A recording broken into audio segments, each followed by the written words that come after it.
Simmons College, in collaboration with the Angela Project, presents 40 Days of Prayer for the Liberation of American Descendants of Slavery.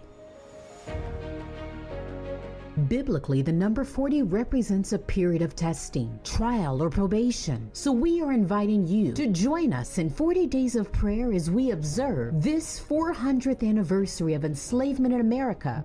Beginning July the 12th and concluding August the 20th, Christians and justice-loving people from around the world will pause to commemorate 400 years of slavery. So we might reflect on where we have been and project a new course for race relations in America. For each of the 40 days, there will be facts surrounding slavery and Black oppression in America. And we are the voice of one, prayer declarations. Also, read the actual stories of enslaved people escaping captivity through the Underground Railroad. We who are the American descendants of slaves realize that we did not come to this country seeking a better life. We were brought against our will to help others have a better life. It's called slavery. The first woman was a woman named Angela, and that began the sad tradition of enslavement in this country. We will pause to remember their pain and project a new future. On August 20th, at the culmination of the 40 Days of Prayer, the ceremony book will be used in services held across this nation in commemoration of this 400th year of slavery in America. So let's go global with this initiative and show the world the power of prayer.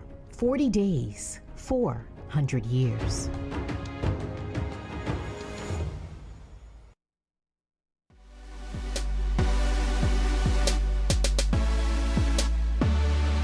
Hey St. Stephen family, here are your church announcements. It's back. Simmons College of Kentucky presents the West Louisville Forum. Join us on Wednesday, August 7th at noon as we go in, asking the question, does implicit bias exist in journalism? Mark your calendars and make plans to attend. Simmons College, in collaboration with the Angela Project, presents the 400th year commemoration ceremony on Tuesday, August 20th at noon at the St. Stephen Baptist Church. Come on out and witness a coming together of all bodies of Christ as we commemorate the 400th year of slavery in America. Live streaming will be available on the Simmons College website. Be sure to get your book today on barnesandnoble.com. Back weekend is coming up, and you definitely will want to bring a guest to this service. On August 25th, our special guest will be American Gospel smooth jazz musician Ben Tankard. Mark your calendars and make plans to attend, and don't forget to bring a guest. I want to take this time to shout out one of our phenomenal members, Miss Mary Malone. Mary is a professor of nursing at Jefferson Community and Technical Colleges, and we've learned this lady is quite the trailblazer. She has been elected as the president of the Board of Mental Health America's Kentucky chapter. She is the first African American to ever hold this title. Congratulations, Mary. We are so proud of you. That's all, church family. Those are your church announcements. Till next time, church. Bye.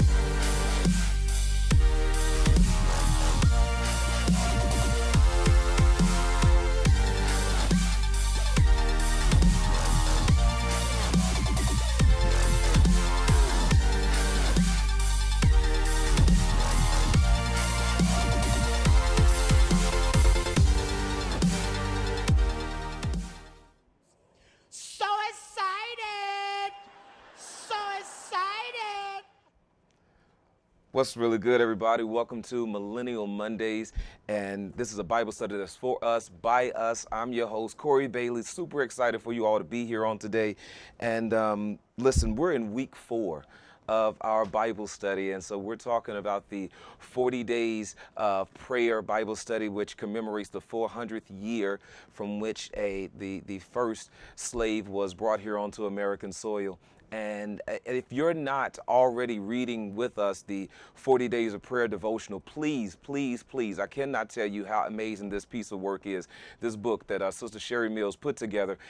if you can't get a copy of it because it's on back order from Amazon, or if you can't stop by the church to get you a copy, go to Barnes & Noble, get a copy. You can get you a copy online, Amazon, and get you a Kindle edition. There is no reason why you can't follow along with us today. We're on day number 25, and I'm telling you, just these small little nuggets of knowledge,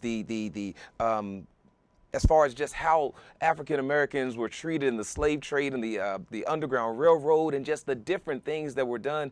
I mean, I really can't speak about it highly enough, because of the fact I just really enjoy it. So I have my own Kindle edition that I'm reading along, and then you also have the Voice of One prayer at the end that the nation is following along with us and doing. So definitely, if you have not got it, get your copy. I'm telling you, you will most certainly be blessed. But then also on August 20th, there's a commemoration service that's going to be occurring here at St. Stephen's at noon. Leaders from across the nation are going to be here, and it's just going to be an amazing time for us to pause and to reflect back on all that has happened, and just understanding that 400 years, and that's such a monumental number. But then in addition to that is also a point for us to be able to take this conversation and put it into some actionable items, because of the fact, I mean, it's one thing to have a conversation about it, but it's another thing for us to start doing something about it. So really excited about all that is happening around this conversation, around the 400 year of slavery and just that commemoration. We have an amazing Bible study lesson that we're going to jump into. It's pretty awesome. But if you notice kind of like a somber demeanor about me, it is solely because of the fact, just reflecting on these mass shootings that have occurred over the past week.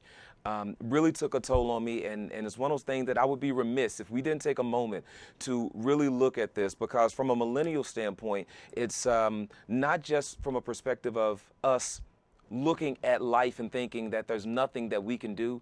There is so much that we can do. We are so empowered.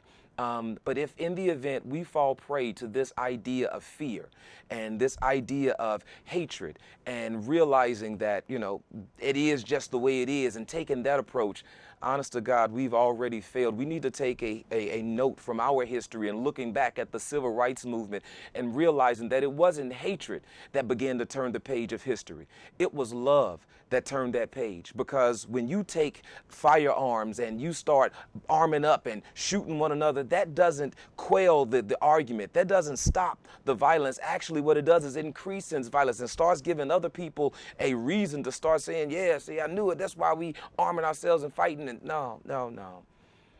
You know what really turns that page is when we stand up and hold our leaders accountable. When we take our vote to that ballot box and we get registered to vote, and when we don't sit out on the midterm elections thinking that we're only going to wait for the presidential election, and when we really get motivated and mobilize and start marching in the streets and start standing up and saying, we're not going to take this line down. When you think about all of those lives that were taken senselessly, and it really burns me up, because from a perspective of the White House to take the position that it took, and for you to wait almost a week after an event that happened in California, and then to wait 2 days after it has happened in El Paso, and then also happening, I mean, it just really burns you up. And then the excuse that you give is, we need to do more for mental health, and we need to deal with these video games.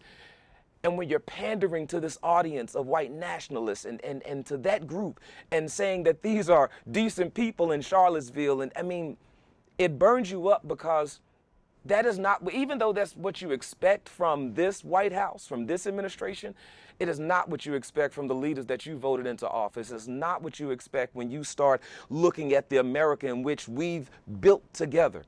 And we're going to talk about this in you know, the slave conversation, and talking about how, you know, if it wasn't for the slave labor and where we are right now, it wouldn't be possible if we didn't have the slave labor that we had back at that time. But consider the fact that we call ourselves progressive from the standpoint that we are not this barbaric group, that we're not this group that just can go into a Walmart and just start shooting people, and then once it's over and the police show up, we raise our hands. Or let's not forget the incident that happened on Taylorsville Road at the Kroger, where the young man walks in there and starts shooting, and then says whites don't kill whites when the police arrive. I mean, it just burns you up to the core, because this is not the America that we have envisioned. It is not the America that we've built. It is not and this is only a faction of the people in America. It is not a mainstream group, and we cannot give in to that hate. We cannot give in to this idea that we're about to move into a race war and we need to arm ourselves and, yeah, protect yourself, sure. But the idea that we have to live in this and we can't do anything, we can stand up in the same way that we did. Now, lives were sacrificed during that time. There were people who were sprayed with fire hoses. There were people who were attacked by police dogs. There were people who were maimed in the street and beaten by police officers. And we could go down the line as to what happened during that civil rights movement. But if that's what it takes for us to do, that's what we've got to do. We cannot take this line down. And I know that, I've kind of taken a step away from the lesson, but honest to God, it just really burns me. And I know I'm not the only one that it really burns up, because we can't take this and just think that this is life as we know it. And then also we'd be remiss if we didn't look into our own house and look at the situation here in Louisville locally, at all of the senseless murders that are happening.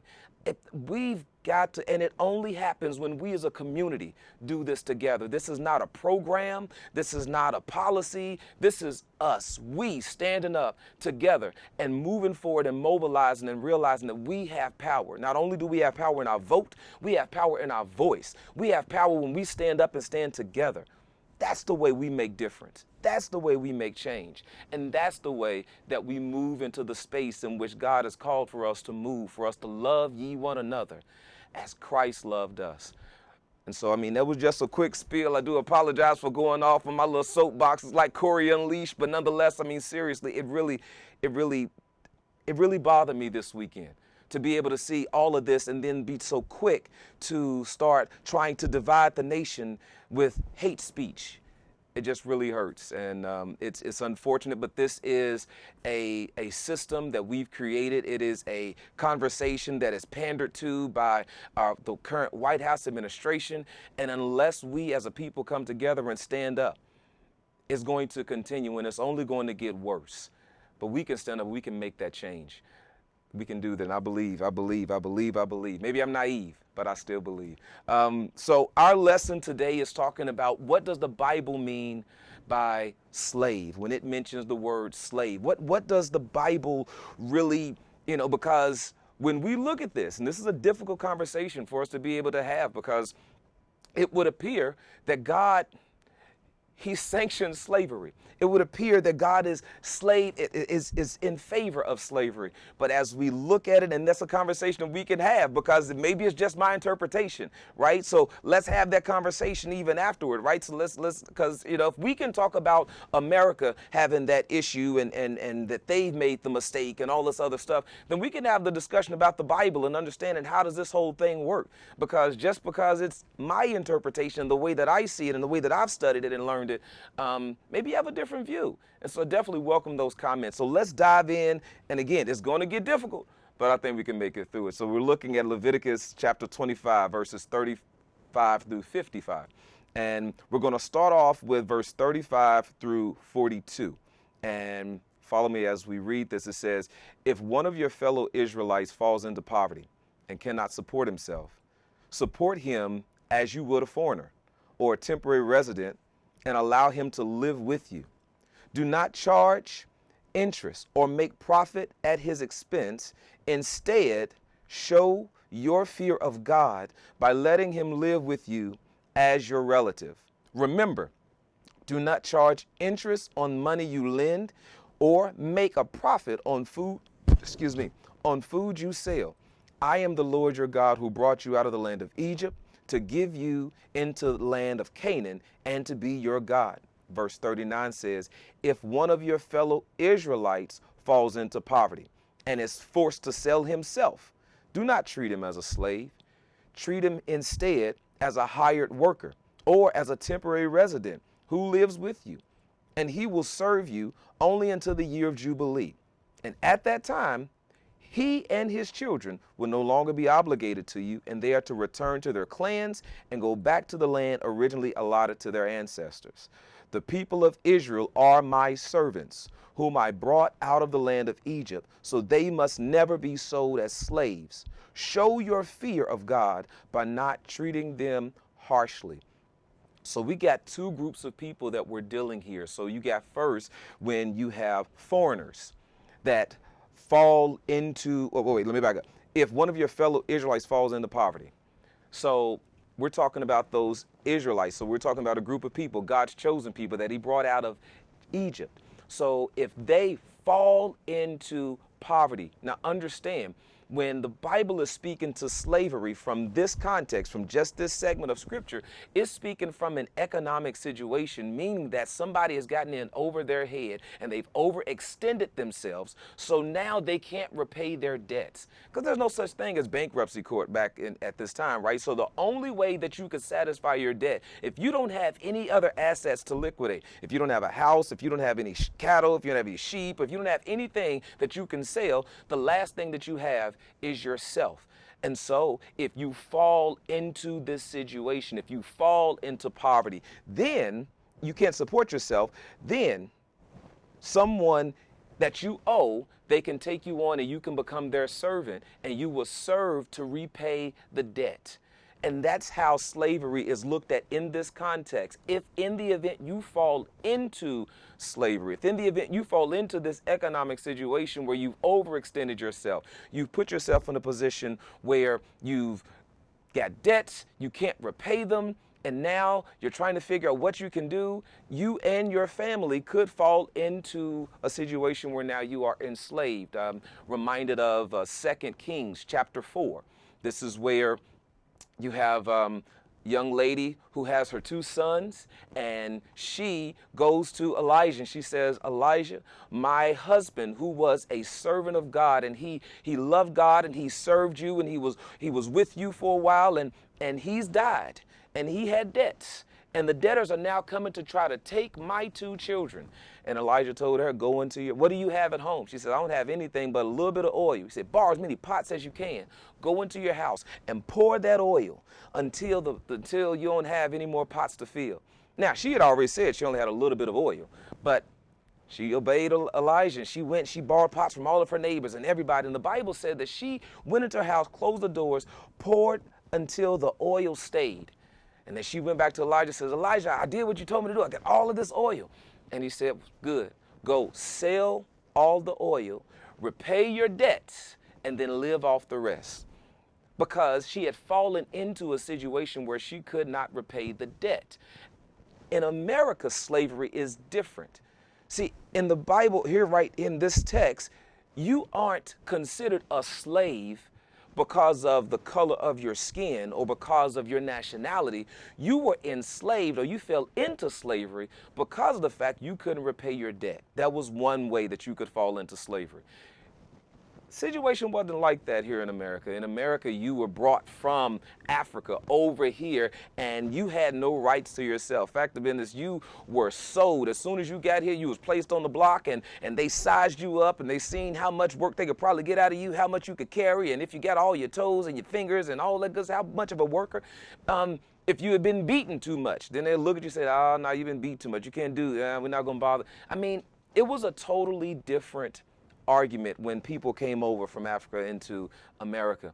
And as Dr. Cosby put it, every other nationality came to America seeking a better life, except for the Africans who were brought from Africa over here to America. We were brought in order to help others have a better life. And now you have the conversation, right? So since these group of people were brought for the sake of free labor and brought for the sake of helping to build America that we currently see today, all of that free labor, all of those relationships that were broken along the way, all of those resources that were provided for everybody else, and all of those things that were done, now the conversation needs to be had. Now, wait a second. The impacts of slavery are still impacting these folks still today.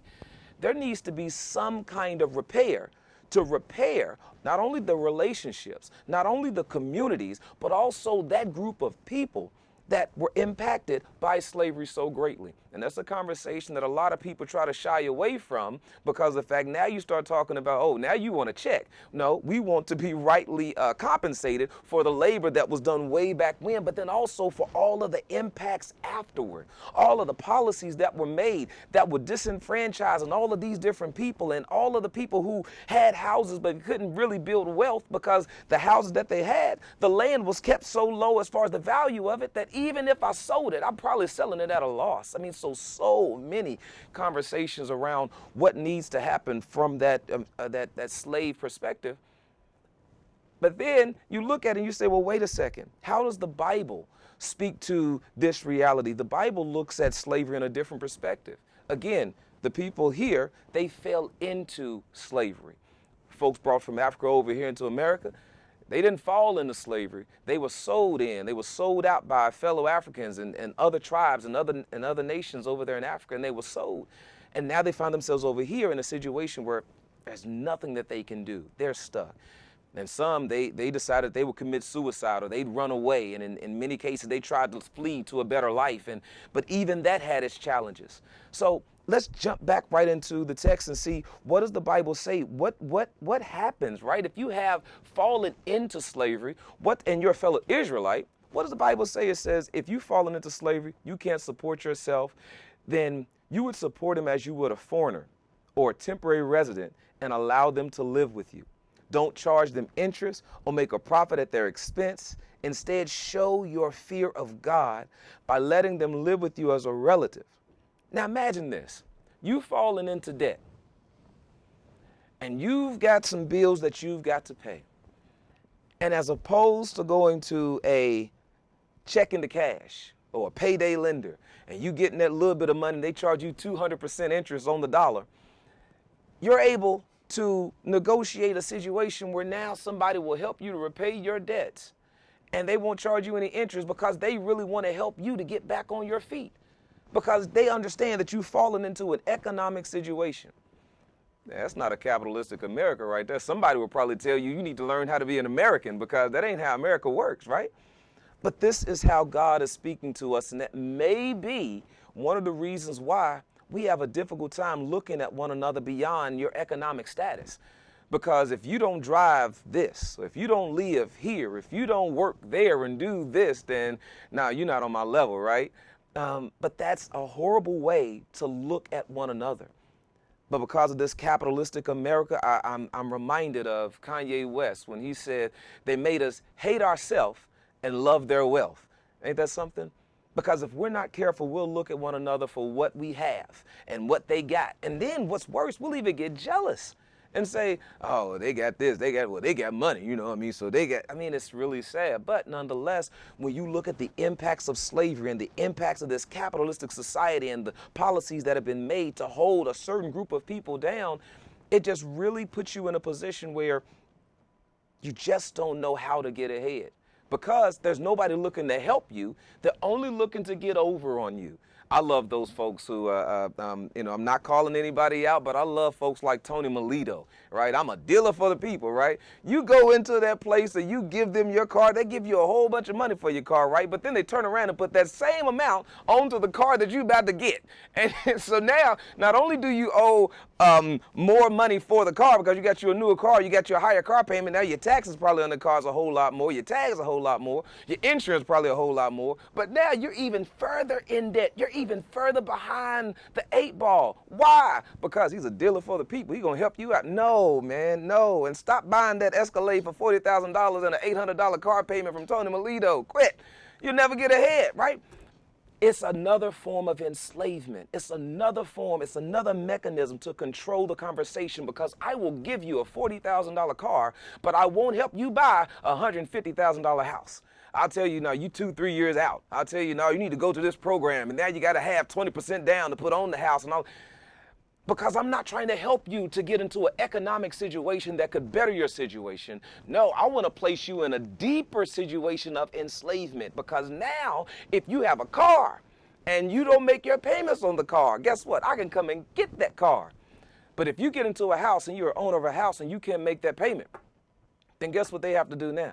Now they got to start working with you, try to get that payment back. Now they could foreclose on you, but then there's a long process. There's a whole lot of conversation. If you rent, you got that $800 Cadillac Escalade, you renting an apartment, they can not only take your car, but if you don't pay that rent, they can put you out just as quick. So again, all of these mechanisms of enslavement, because if I can buy a car that's going to depreciate as soon as I leave the car lot, how come I can't buy that house? Or how come I can't invest in real estate the same amount of money? I mean, it's just so many mechanisms to control you. And that's what we're talking about here, right? We're talking about a situation where don't look to gain profit over your brother, your sister who finds themselves in hardship, in an economic situation. Look for an opportunity to help them out. So let's look even further. Verse 37, it says, remember, do not charge interest on money you lend him or make a profit on food that you sell him. I am the Lord your God who brought you out of the land of Egypt to give you the land of Canaan and to be your God. Watch this. God says, I'm the one who gave you the blessing in the first place. I'm the one who blessed you in the first place. You didn't do anything to get into this promised land except for obey me. I gave it to you. Fact of business, you didn't even have to fight for it. You stood outside the walls of Jericho and started praising God. The wall fell down flat and the people took off running. Why? Because they saw how great your God is. People who find themselves in authority, people who find themselves in a position to help folks, they just don't look at it from the perspective, I want to help somebody. If ever folks want to help people, usually they're trying to figure out a way that I can gain on top of this. How can I get, what's the advantage for me? What's in it for me, if you will? And so again, we're talking about here, what does it mean to be a slave? The unfortunate reality is that there are more slaves, by definition, in today's society than there were when Angela and when the transatlantic slave trade was going on. There are more slaves, by definition, here in America, because so many people are enslaved to debt. So many people are enslaved to, God, don't even get me talking about student loan debt, right? So all my millennials, they know about that, right? So you can't even get enough of a grant in order to get not only the tuition paid for, but then you got room and board, and now they've added on to this little meal plan thing. So you got to have a meal plan with your room and board, and you can't even get enough just to pay for that. On top of that, you got books and all these other fees that they add on to it. So now you get you a student loan, and then they give you the loan, and then once you get out of school, you got this $50,000 bill that you got to pay, and you can barely get a job making $30,000. I mean, it's crazy. But that's, again, another mechanism in order to control and keep you enslaved. So, man, I just love this. Here's verse 39 really gets me. Verse 39 says, if one of your fellow Israelites falls into poverty and is forced to sell himself to you, do not treat him as a slave. Now, I hope that we have time to jump down to 44, because that's when it's going to talk about the difference between the Israelite and all other nations. But here it says, if one of your fellow Israelites, meaning if somebody who is from the Israelite tribe, God's chosen people from this nationality, from this group, if they fall into poverty and they need to sell themselves, because again, there's no such thing as bankruptcy court. So the only thing I have is myself, is my labor, is me. Then do not treat them as a slave. What does that mean? Don't treat them harshly. Don't belittle them. Don't try to hurt them and try to harm them and take advantage of them. Treat them as your brother. Treat them as somebody who is related to you. Treat them as you would a foreigner that's coming in and you're bringing them into your house. And when you bring somebody into your house that's from a foreign place, you give them the best. You make certain that they have the best room in the house, or make certain that their bed is nice, and make certain your house is cleaned up when they come over. I mean, you go all out for those, and it's consistent with God's practice, because when Jesus came to the scene, right? When Jesus showed up, he told his disciples, unless you do this for the least of them, then you've also done it unto me. Because when you treat the least of them, those who don't have anything to repay you back, and you treat them as though they're important, and you love on them and put your arms around them, he said, that's when you're giving them the love of God, because you all didn't have anything to give back to me, and I stretched my arms and died for you. So that's how we should treat one another. He says, don't treat them like a slave. Treat them as your brother, as your sister, as somebody that is you just love to have them. Because again, the Bible looked at slavery in a different way. Really quick, last point that I got to make, and I'm having to jump here, but in verse 44, it says, and this is a difficult conversation, like I said, we can continue this after it's over with, because I know some people are going to say, you making that up. No, but really, this is serious. Verse 44 says, however, you may purchase a male and female slave from among the nations around you. Verse 45, you may purchase the children of temporary residents who live among you, including those who have been born in your land, and you may treat them as your property. Verse 46 says, passing them on to your children as a permanent inheritance, and you may treat them as slaves, but you never treat your fellow Israelites this way. That's difficult right there, right? So if you look at it from the first impression, you just graze the top of it, right? Just the surface, it would suggest God's in favor of slavery. You can enslave anybody else, just don't enslave the Israelites. No, God is not, he's never, sorry, I had a little slip there. He is never going to go against your free will. He's always going to give you space for you to be able to see. This is probably not the best way to handle things, because when you see earlier in the text, God says, if you have someone who's fallen into hard times, don't treat them as a slave. Let them pay their debt. Don't charge them interest, but help them out. And then he says, well, if there's somebody else that, is in a different country, sure, go for it if that's what you want to do. But I need you to understand, when you look at this, if you won't do this for your brother or sister, if you won't look at them in that light, then why are you treating somebody else in this same capacity? Why are you mistreating other folks? Because they're a different race? Because they're a different nationality? Because they're from a different country?